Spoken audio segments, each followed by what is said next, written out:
Halo semuanya, perkenalkan saya Muhammad Misbah Noval.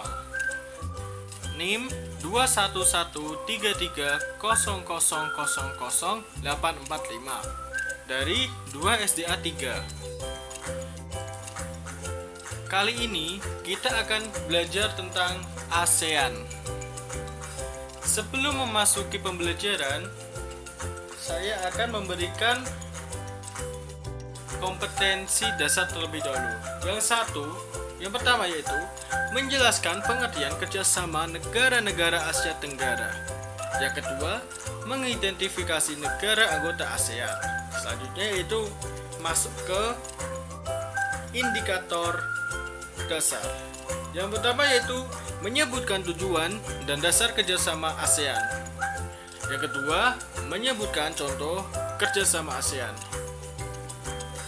Oke, selanjutnya kita masuk ke tujuan.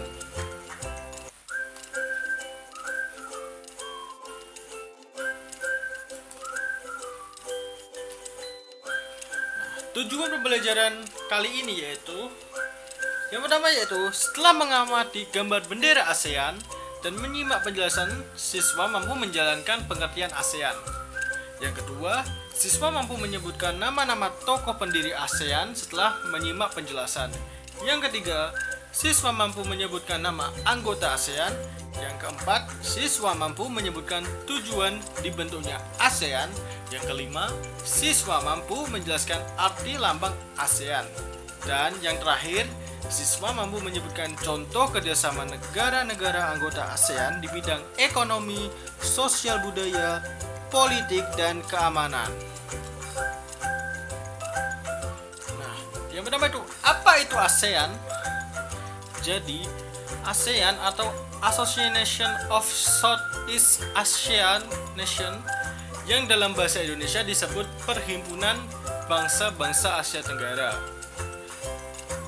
ASEAN juga disebut sebuah organisasi yang didirikan dengan tujuan untuk mensejahterakan dan memajukan negara di Asia Tenggara. Jadi, ASEAN ini tuh dibentuk untuk mensejahterakan dan memajukan negara di Asia Tenggara. Maksudnya itu untuk negara-negara yang terletak di Asia Tenggara. Selanjutnya, kapan berdirinya ASEAN? ASEAN berdiri pada tanggal 8 Agustus 1967 di Bangkok, di negara Thailand. Pembentukan ASEAN ditandai dengan penandatanganan sebuah perjanjian yang dinamakan Deklarasi Bangkok. Negara-negara ini bersatu karena adanya persamaan letak geografis dan kemiripan budaya. Kepentingan yang sama dalam kemajuan pertumbuhan ekonomi, sosial budaya, serta menjaga keamanan kawasan menjadi dasar pertimbangan para tokoh-tokoh dunia pendiri ASEAN. Jadi, berdirinya ASEAN itu dikarenakan adanya kemiripan budaya serta untuk menjaga kawasan menjadi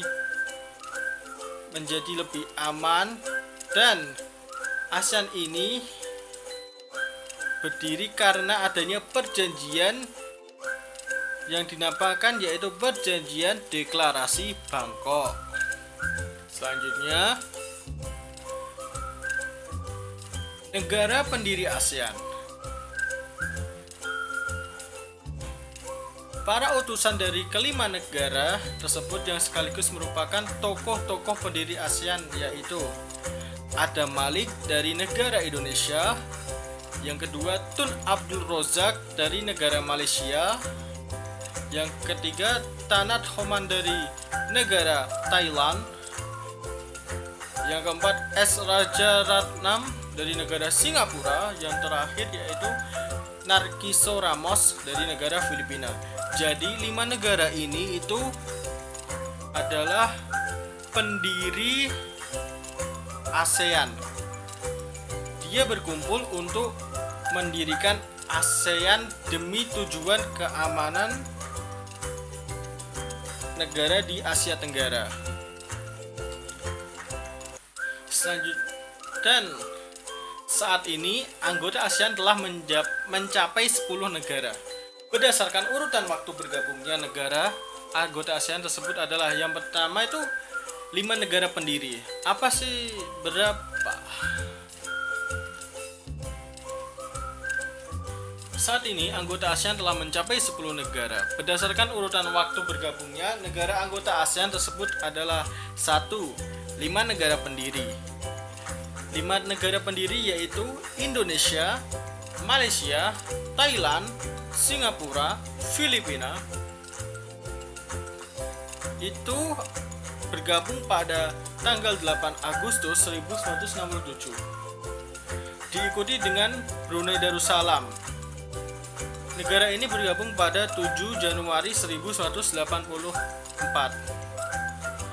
Dan setelah Brunei Darussalam, negara Vietnam pun mengikuti untuk bergabung bersama ASEAN pada tanggal 28 Juli 1995. Setelah itu disusul lagi oleh 2 negara yaitu Laos dan Myanmar.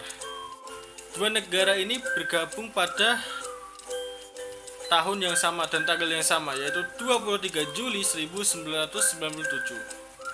Yang kelima, negara yang ke-10 bergabung pada tanggal 30 April 1999. Nah, makna logo ASEAN. Di dalam logo sendiri itu ada maknanya. Yang pertama, arti simbol ASEAN. Arti simbol dari 10 tangkai padi itu artinya persatuan, kesatuan, dan keharmonisan dari 10 anggota ASEAN. Yang kedua yaitu lingkaran lingkaran. Dalam lingkaran ini memiliki makna kesatuan ASEAN. Dan arti warna dalam ASEAN yang pertama itu biru. Biru memiliki makna perdamaian dan keamanan. Selanjutnya yaitu putih, memiliki makna kesucian. Selanjutnya merah memiliki makna keberanian dan dinamika. Dan yang terakhir yaitu warna kuning yang memiliki makna kemakmuran dan kesejahteraan.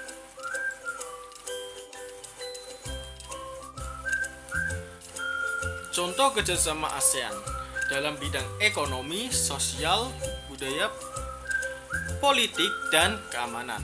Dalam bidang ekonomi, ASEAN membuat AFTA atau ASEAN Free Trade Area. AFTA itu merupakan bentuk kerjasama negara-negara di ASEAN dalam bidang ekonomi dan memiliki tujuan untuk memajukan sektor produksi lokal yang ada di seluruh negara ASEAN. Selanjutnya yaitu di bidang sosial budaya. Di bidang sosial budaya contoh kerjasamanya yaitu 1.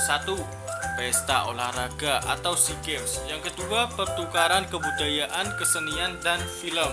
Yang ketiga, penanggulangan dampak bencana alam. Selanjutnya yaitu kerjasama di bidang politik. Di bidang politik ini kerjasamanya banyak, namun saya sebutkan satu yaitu adanya perjanjian kawasan bebas nuklir. Jadi untuk anggota ASEAN memiliki perjanjian untuk tidak menggunakan sumber daya nuklir. Dan yang terakhir yaitu kerjasama di bidang keamanan. Dalam bidang keamanan, ASEAN memiliki Defense Ministers Meeting. ASEAN Defense Ministers Meeting adalah pertemuan rutin di antara menteri keamanan di setiap negara anggota ASEAN. Pertemuan ini diadakan untuk membahas mengenai kerjasama dan diplomasi politik di bidang pertahanan dan keamanan negara ASEAN.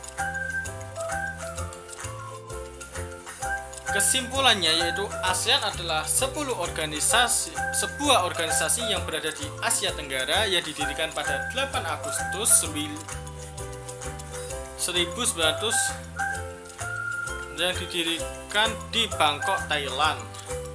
anggota ASEAN yang sekarang berjumlah 10, yaitu Indonesia, Malaysia, Singapura, Filipina, Thailand, Brunei Darussalam, Vietnam, Laos, Kamboja, dan Myanmar.